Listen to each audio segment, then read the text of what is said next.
નમસ્કાર.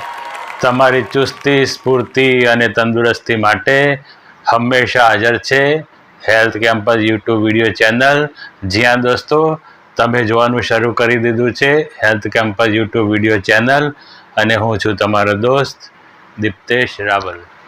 સૌથી પહેલાં તો આપ સૌના ખૂબ જ પ્રેમ અને ખૂબ સહકાર માટે ખૂબ ખૂબ ધન્યવાદ, ખૂબ ખૂબ આભાર. દોસ્તો, તમે મને ખૂબ જ ઓછા સમયમાં ખૂબ સારી સફળતા અપાવી છે, ખૂબ સારી વ્યુઅરશિપ અપાવી છે. એના માટે આપ સૌનો ખૂબ ખૂબ આભાર, ખૂબ ખૂબ ધન્યવાદ. દોસ્તો, આપણે health campus YouTube video channel ઉપર તમારા આરોગ્યને લગતા મહત્ત્વના પ્રશ્નોનો સમાવેશ કરીએ છીએ, અને એ પ્રશ્નોની પાયાની સમજ અને ખૂબ જ સરળ ભાષામાં બધાને સમજણ પડે એ રીતે પ્રસ્તુતિ કરવામાં આવે છે.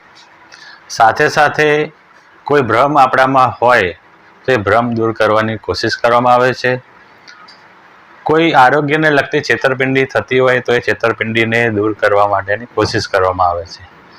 કારણ કે સાચું નોલેજ આપીએ ત્યારે જ આપણે કોઈનાથી છેતરાઈએ નહીં. એટલે સાચું, લેટેસ્ટ અને જેને કહીએ ને કે તમારા મનમાં તરત જ ઉતરી જાય એટલી સરળ ભાષામાં આપણે રજૂઆત કરીએ છીએ. તો જે દોસ્તો નવા હોય અને જે દોસ્તોએ આપણી ચેનલને સબસ્ક્રાઈબ ના કરી હોય તો નીચે આપેલા સબસ્ક્રાઈબ બટનને પ્રેસ કરીને તરત જ સબસ્ક્રાઈબ કરી નાખો. સાથે સાથે બાજુમાં આપેલું બેલ આઇકન પણ દબાવી દો કે જેથી જ્યારે પણ નવો વિડીયો રજૂ થાય ત્યારે તમે એ તરત જ જોઈ શકો અને તમારી આરોગ્યને લગતી કોઈ પણ માહિતી, કોઈ પણ ઇન્ફોર્મેશન તમે ચૂકી ના જાઓ. આપણે અલગ અલગ વિષયો અંગે માહિતી આપીએ છીએ. એમાંય ખાસ કરીને આપણી હરાવો ડાયાબિટીસ સિરીઝ ચાલુ છે. હરાવો ડાયાબિટીસ સિરીઝના અંતર્ગત આપણે ડાયાબિટીસ અંગેની તલસ્પર્શી માહિતી આપ સૌને આપેલી છે. ડાયાબિટીસ એટલે શું, ડાયાબિટીસ કેવી રીતે થાય, ઇન્સ્યુલિન સેન્સિટિવિટી એટલે શું, ઇન્સ્યુલિન રેઝિસ્ટન્સ એટલે શું, ઇન્સ્યુલિન ક્યાંથી ઉત્પન્ન થાય, પાનક્રિયાસનું કાર્ય શું, બીટા સેલ્સ એટલે શું, ડાયાબિટીસમાં આપણે કેવી રીતે ખાવું જોઈએ, શું ખાવું જોઈએ, એની પણ આપણે સમજણ આપેલી છે. આ બધી જ સમજણ તમે આપણા આગળના વિડીયોમાં જઈને જોઈ શકો છો અને એને સમજી શકો છો. તેમ છતાં હું દરેક વિડીયોમાં ઝડપથી સમજણ આપીશ કે જેથી તમે સાવ ના સમજી શકો એવું ના થાય. દોસ્તો, ડાયાબિટીસમાં શું ખાવું જોઈએ અને ખાવાનું મેનેજમેન્ટ આપણે કેવી રીતે કરવું જોઈએ, આપણા ભોજનનું મેનેજમેન્ટ કેવી રીતે કરવું, એની ઉપર પ્રકાશ પાડતો વિડીયો આ વિડીયોની આગળ રજૂ કરેલો છે. અને એ વિડીયો તમે ચોક્કસ જોજો, અને એ વિડીયો તમે જોયેલો હશે તો આજના વિડીયોનો તમને વધારે લાભ મળશે. દોસ્તો, આજના વિડીયોને સમજવા માટે થોડી સમજણ તમને આપી દઉં કે જેથી આપણો જે આજનો ટૉપિક છે એ ટૉપિક ઉપર તમે ગંભીરપણે અને સાચી દિશામાં પ્રયત્ન કરી શકો.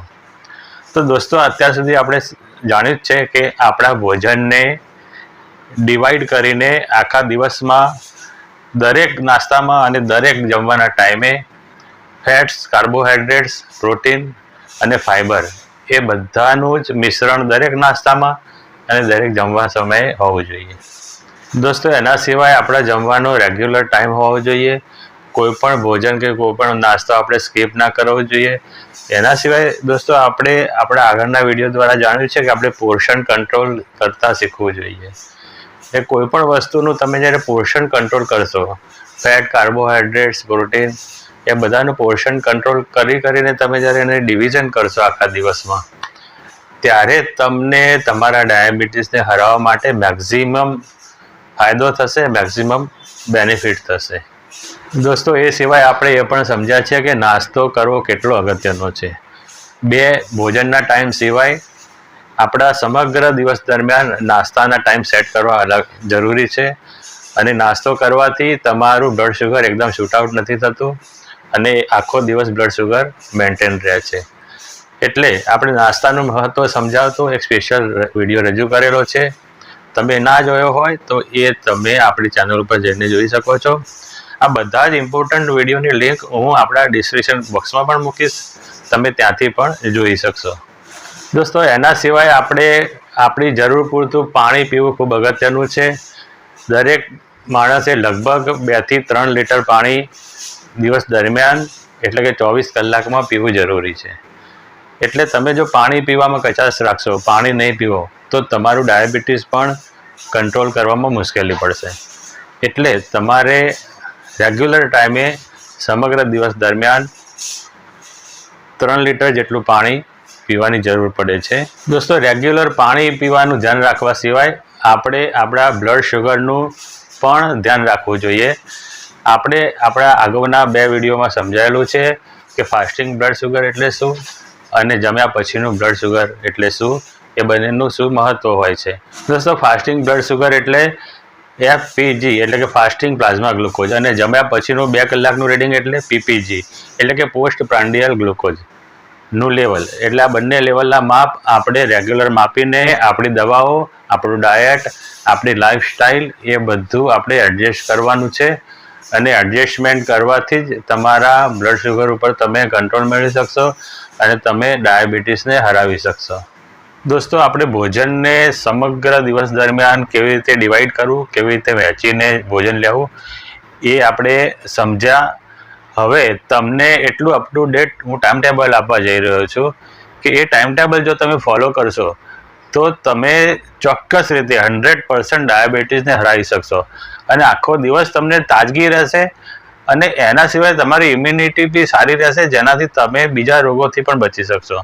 એટલે દોસ્તો, આજનો આ વિષય જે આપણે ડિસ્ટ્રીબ્યુશનનો ટાઈમ ટેબલ છે, એ આખું ટાઈમ ટેબલ હું તમને આજે જણાવવા જઈ રહ્યો છું.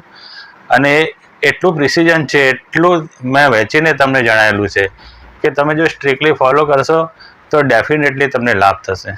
હું ટાઈમ ટેબલ આપવા જઈ રહ્યો છું એ એક સરેરાશ કે લગભગ બધાને કામમાં આવે એવું ટાઈમ ટેબલ છે.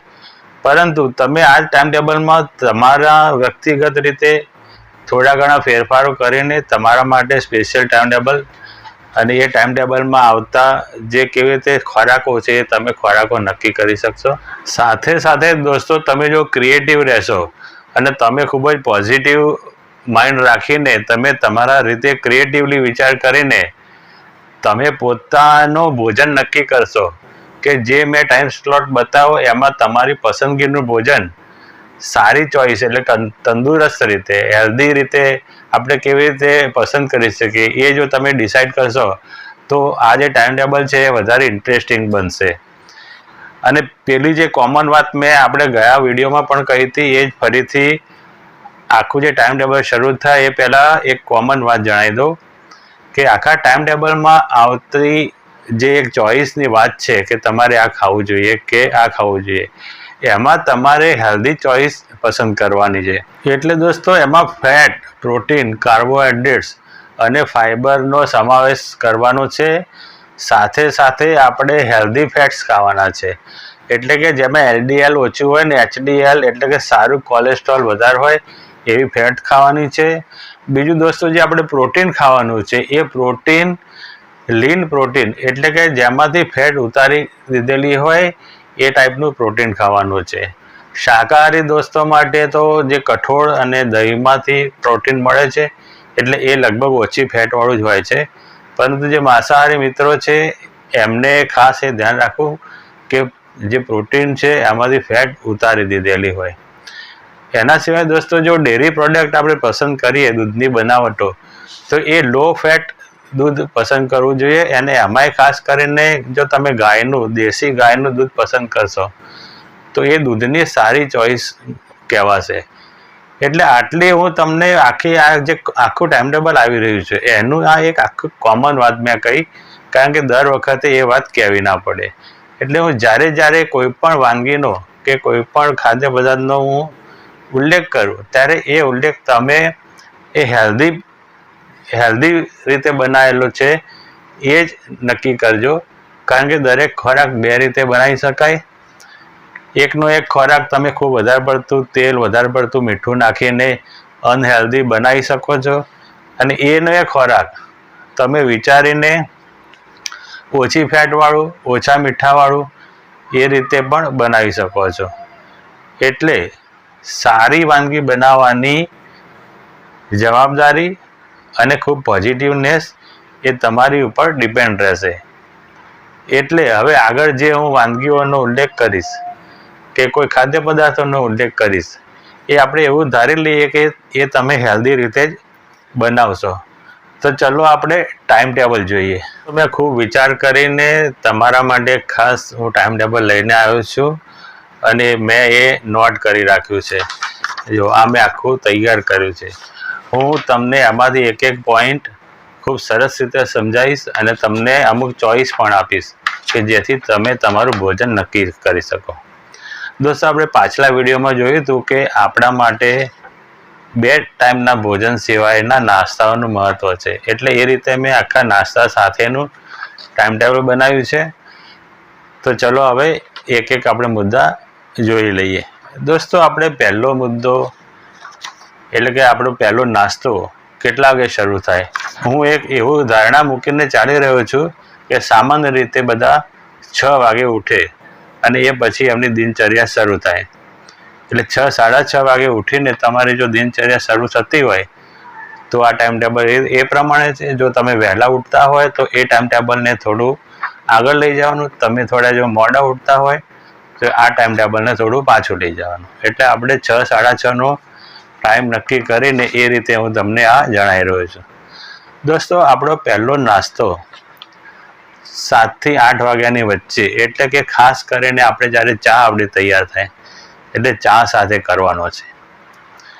ડાયાબિટીસવાળા પેશન્ટની ચાની ચોઈસ 2 રીતની હોઈ શકે. દૂધ વગરની બ્લેક ટી લઈ શકાય અને એમાં વિધાઉટ શુગર, અને બ્લેક ટીમાં આપણે લીંબુ નીચોવીને ખૂબ સરસ સ્વાદિષ્ટ બનાવીને પી શકીએ. બીજી ચોઈસ છે દૂધવાળી ચા. એમાં શુગર નાખ્યા વગર મોળી ચા આપણે લઈ શકીએ. એટલે આ થઈ ચાની વાત. દોસ્તો, હવે ચા સાથેના નાસ્તાની વાત કરીએ તો અમુક ઓપ્શન મેં વિચારી રાખ્યા છે. હું તમને જણાવી દઉં કે ચા સાથે સારામાં સારો થોડો હેવી નાસ્તો કરવો જરૂરી છે. એટલે એમાં આપણે બટાકા પૌવા, એટલે બટાકા એમાં ઓછા હોય અને બટાકા સિવાયના સપોઝ એની અંદર ડુંગળી આવે, વટાણા આવે, અમુક બીજી વેજીટેબલ્સ તમે નાખી શકો, ડ્રાયફ્રૂટ્સ નાખી શકો, પીનટ્સ એટલે કે સિંગદાણા નાખી શકો. એ બધું તમારે સારા પ્રમાણમાં નાખવાનું છે. એટલે જે આપણે પેલી વાત કરી હતી ફેટ, પ્રોટીન, કાર્બોહાઈડ્રેટ્સ એ બધું સંતુલિત એમાં આવી જાય. એટલે એ રીતે બનાવેલા પૌવા, એ જ રીતે સંતુલિત બનાવેલી ઇડલી, એ જ રીતે કોઈ પોતૈયા કે એકાદ બાજરીનો રોટલો કે રોટલી કે ભાખરી, એ બધા જ ઓપ્શન તમારા સવારના નાસ્તામાં હોઈ શકે છે. આના સિવાય દોસ્તો, સવારના નાસ્તા માટે મિક્સ કઠોળના ઢોકળા જો તમે બનાવો પણ સોડા નાખ્યા વગર, નેચરલ હાથો આવીને જે ઢોકળા બનાવ્યા હોય, જે મિક્સ કઠોળ હોય, તો એ સારામાં સારું તમારા માટે ચોઈસ રહેશે અને એમાં પ્રોટીન ભરપૂર માત્રામાં મળશે. દોસ્તો, આ રીતે તમે જો ચા સાથે સારો નાસ્તો કરશો તો ચા અને નાસ્તાનો તમને ખૂબ જ સંતોષ લાગશે અને તમે જ્યારે દિવસ દરમિયાન પછી જ્યારે પણ જમવાનો મુખ્ય ટાઈમ આવશે ત્યારે તમારું ઓવર ઇટિંગ નહીં થઈ જાય. અને આ રીતે આયોજન કરવાથી તમારું શુગર લેવલ મેન્ટેન રહેશે. દોસ્તો, હવે આપણે લગભગ 7 થી 8ની વચ્ચે એક નાસ્તો કર્યો હોય, એ પછી 10 વાગે આપણને થોડી ભૂખ લાગતી હોય છે અને 10 વાગે હળવો નાસ્તો કરવો જરૂરી છે. 10 વાગ્યાના નાસ્તામાં ખૂબ જ ઓછો પોર્શન, નાની વાડકી અને એકદમ લાઇટ નાસ્તો તમે કરશો તો ચાલશે. એટલે આમાં દોસ્તો ફણગાયેલા મગ કે ફણગાયેલા મિક્સ કઠોળ કે પછી ઓટ, ગાયના દૂધમાં નાખીને ઓટ્સ તમે ખાઈ શકો. હવે દોસ્તો, આ જે મેં તમને કઠોળ કહ્યું એને તમારે ઇન્ટરેસ્ટિંગ સ્વાદિષ્ટ બનાવવું હોય તો થોડો ચાટ મસાલો તમે ભભરાઈ દેશો તો સારું થશે. એના સિવાય દોસ્તો, ઓછી સુગરવાળા ફ્રૂટ પસંદ કરીને મિક્સ ફ્રૂટ ચાટ તમે બનાવી શકો છો.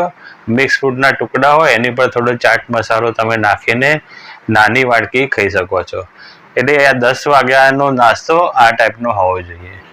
એટલે આપણે 2 નાસ્તાની વાત કરી, એક 7 થી 8માં લીધો, એક 10 વાગે લીધો. હવે આપણે આગળ જોઈએ. દોસ્તો, આ 2 સવારના નાસ્તા પછી નંબર આવે છે આપણા લંચનો, એટલે કે આપણે બપોરનું મુખ્ય ભોજન. એટલે સામાન્ય રીતે આપણા બધાનો ભોજન લેવાનો ટાઈમ લગભગ 12 વાગ્યાનો હોય છે. 11, 12, 1 એ રીતે આપણે આપણું લંચ લેતા આવીએ છીએ.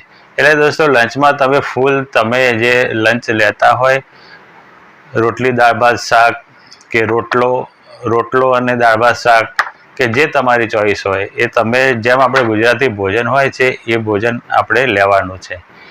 અને ભોજનમાં પણ આપણે આગળ જણાવ્યું એ રીતે ફેટ્સ, કાર્બોહાઈડ્રેટ્સ, પ્રોટીન એ બધાનો સમાવેશ કરવાનો છે. ખાસ કરીને ફાઇબરનો સમાવેશ પણ કરવાનો છે. એટલે હવે આ તમારી ઉપર ડિપેન્ડ રહેશે કે તમે તમારા બપોરના ભોજનને કેવી રીતે હેલ્ધી રાખી શકો છો. ઓછું મીઠું, ઓછું તેલ, ઓછું ઘી અને એ રીતે બધી પસંદગી કરવી જોઈએ.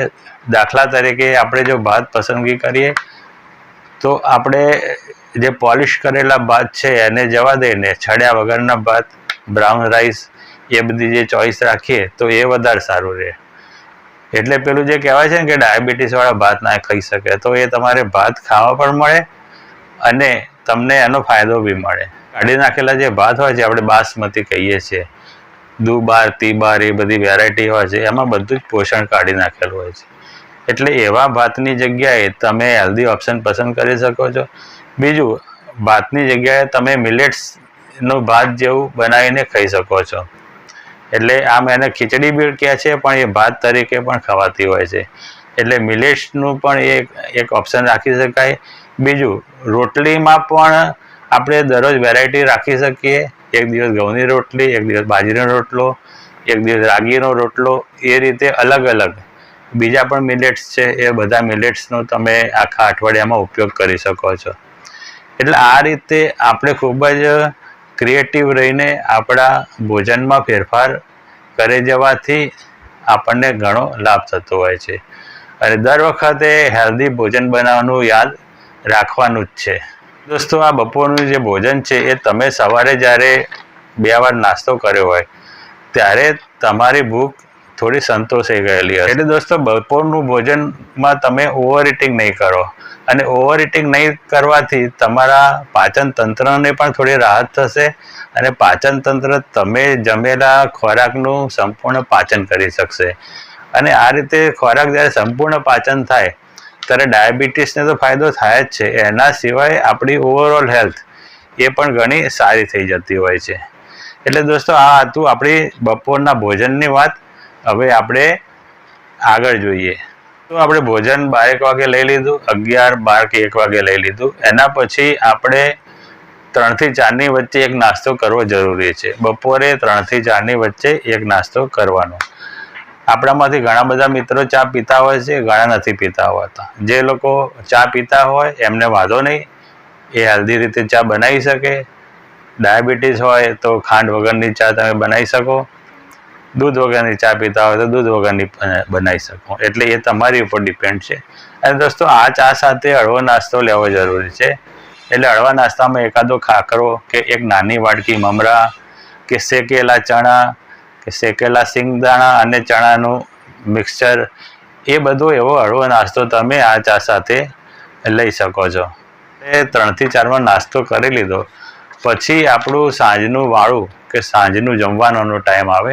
હવે દોસ્તો આ ટાઈમ ખૂબ મહત્વનો છે અને સાંજનું જમવાનું કેવી રીતે જમવાનું એ આપણે સવારના જમવા કરતાં પણ વધારે અગત્યનું છે. કારણ કે દોસ્તો સાંજે આપણું પાચનની શક્તિ થોડી મંદ હોય છે, આપણો અગ્નિ થોડો મંદ હોય છે. એટલે સાંજનું જમવાનું બહુ સારી રીતે વિચારીને થોડું હળવું આપણે રાખવું જોઈએ. અને દોસ્તો બીજો ટાઈમ અગત્યનો છે. તો સાંજનો ટાઈમ, સાંજનું જમવાનું જે છે એ 6 થી 7 મેં અહીંયા તૈયાર કરી રાખ્યું છે. 6 થી 7ની વચ્ચે તમારે સાંજનું જે આપણે જમવાનું કહીએ એ જમી લેવું જોઈએ. 6 થી 7ની વચ્ચે તમે જમશો તો તમારા પાચન તંત્રને એ ભોજન પચાવવાનો ટાઈમ મળશે અને તમે જ્યારે સૂવા જશો ત્યારે તમને થોડી રાહત રહેશે. આપણે અત્યારે આધુનિક જમાનામાં સાંજનું જમવાનું લેટ કરીએ છીએ અને હેવી જમીએ છીએ ત્યારે રાત્રે આપણને બેચેની થતી હોય છે.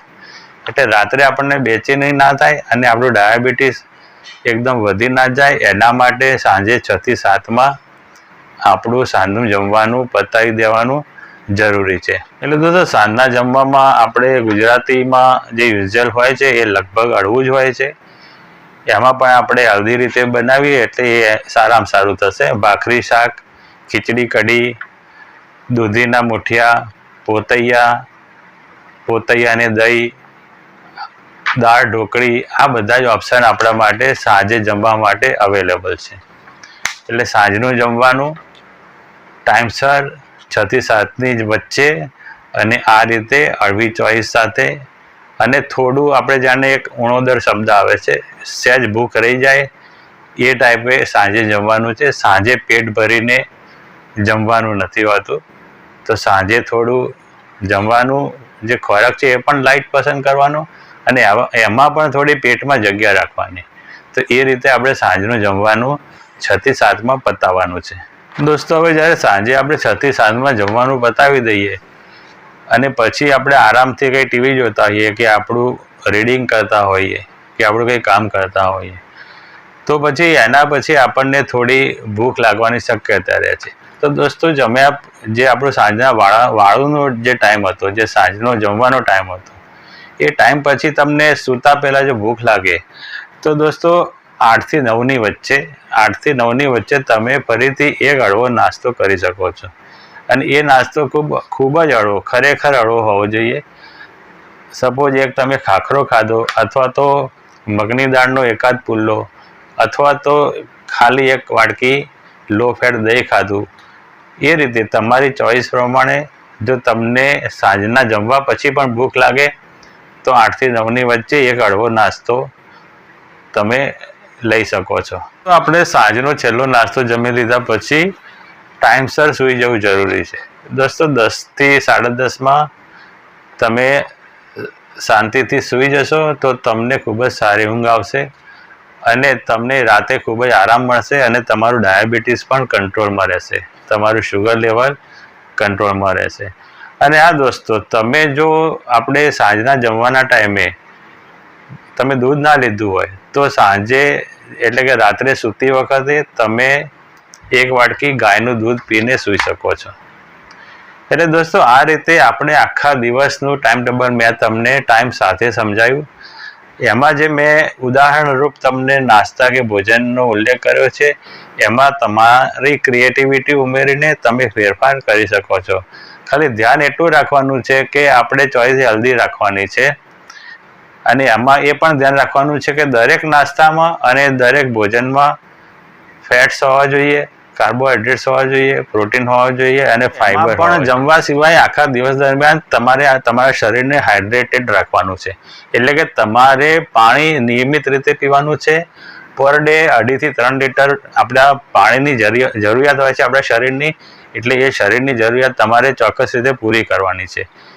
તમે જમવામાં તો ધ્યાન રાખશો પરંતુ પાણી નહીં પીવો તો પણ તમારું શુગર બેલેન્સ નહીં રહે. એટલે આખા દિવસ દરમિયાન પાણી પણ તમારે લેવાનું છે અને ટોટલ આપણે 24 કલાકમાં 3 લીટર પાણી તમારે એટલીસ્ટ લેવાનું છે. એમાં શિયાળો ઉનાળો એ રીતે થોડો ફેર પડતો હોય છે. શિયાળામાં થોડું ઓછું પીવાય અને ઉનાળામાં થોડું વધારે પીવાય. એટલે એ રીતે પાણીનું ધ્યાન રાખવું પણ. તો આપણે આખું ટાઈમ ટેબલ જોયું અને આપણે એ પણ સમજ્યા કે આપણા ટાઈમ ટેબલમાં કેવા નાસ્તા મૂકવા જોઈએ અને એ નાસ્તા કેવી રીતે આપણે તૈયાર કરવા જોઈએ. હવે દોસ્તો તમારા માટે ખાસ ટેલર મેડ અને વ્યક્તિગત રીતે જો તમારે આવું ટાઈમ ટેબલ કે ભોજનનું પ્લાનિંગ કે અન્ય કોઈ સલાહો લેવાની હોય તો એ તમારા ડૉક્ટરને ને તમારા ડાયટિશિયનને તમારે વ્યક્તિગત રીતે કન્સલ્ટ કરવા જરૂરી છે. તો દોસ્તો આ હતો આજનો વિષય કે આપણે ભોજનમાં કયા પદાર્થોનો સમાવેશ કરવો, કેવી રીતે કરવો અને એનો એક્ઝેક્ટ આપણે ટાઈમ બતાવ્યો છે. અને એ ટાઈમમાં તમારી પસંદગી પ્રમાણેની અને તમારી ક્રિએટિવિટી પ્રમાણેની વાનગીઓનો આપણે સમાવેશ કરવાનો છે. આ વિડીયો તમને કેવો લાગ્યો દોસ્તો? જો તમને આ વિડીયો પસંદ આવ્યો હોય તો લાઈક કરવાનું ભૂલતા નહીં. અને જે દોસ્તો આપણી સાથે નવા જોડાયેલા છે એ બધાને ખાસ જણાવવાનું કે તમે જો આપણી ચેનલને સબસ્ક્રાઈબ ના કરી હોય તો અત્યારે જ તરત જ કરી દેજો કે જેથી તમે આવી અગત્યની માહિતી ચૂકી ના જાઓ.